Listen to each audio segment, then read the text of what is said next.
When I re-entered the world of Los Santos, Francisco was immediately greeted with a new objective: fly under bridges. And although I just got done explaining how I didn't want to be coerced into distracting activities, I basically jumped right in. There is a difference between blindly doing what I'm told, hoping an obviously bad idea might turn good, versus accepting a goal that aligns with my personal experience and competing for an explicit reward. Also, I didn't seem to have a choice. Francisco was somehow walking out of a door he did not enter, and so apparently with my new declared pursuit of enlightenment, I began to suffer the consequences.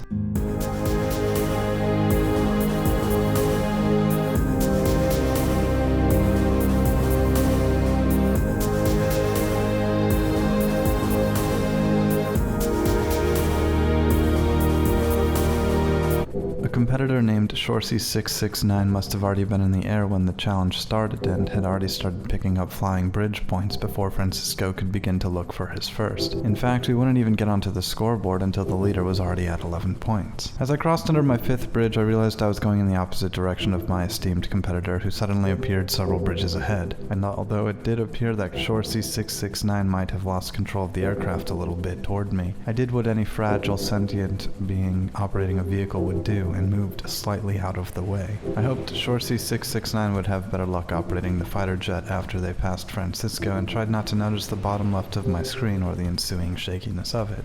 In theory, by fully participating in my reality, I was fully living. I was flying a feat for mankind, honestly, and by playing my suggested notes, measure by measure, checkpoint by checkpoint, I would be harmonizing with the song of reality, even if I played my part a little more slowly than others. In theory, at this point, I was guaranteed at least second place, with 2/3 of the 10-minute timer gone and no one else joining the competition. And in theory, depending on how many bridges existed and how alive some of the other players seemed to be, I thought I might even have a chance of winning. In theory, the key words here as I approached my 15th bridge, and suddenly I was told this wasn't a compatible GTA Online session. We had failed to find a compatible GTA Online session, and were now joining a new GTA Online session. And I waited, and I waited, and I waited, and I waited, and then decided to meditate.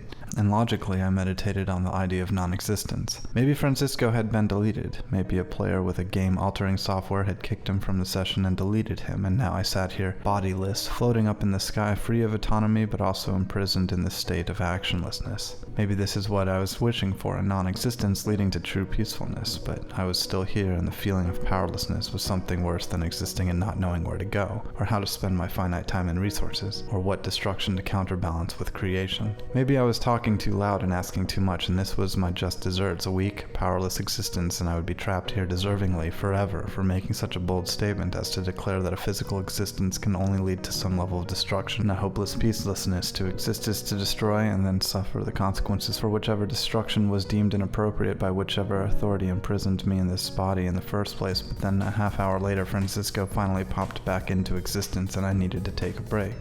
I decided it wasn't even worth the danger of a mind-altering drink, and placed Francisco next to a table with coffee on it, which he too seemed disinterested in. Due to the nature of this suffering and this pursuit, I combine all experience into one universal one, and perceive myself, my consciousness, as somehow surrounded by experience while also being separate from it. As such, getting disconnected is an aggressively targeted consequence of my actions, something the universe wanted to happen, to force my experience, and I hope it is with the opportunity to thin the boundary between what I perceive to be myself and what I perceive to be external to it. The ultimate goal to eliminate the separation and become completely at peace, either being myself or whatever the opposite is. And with all that said, I now slightly hesitate to log back in.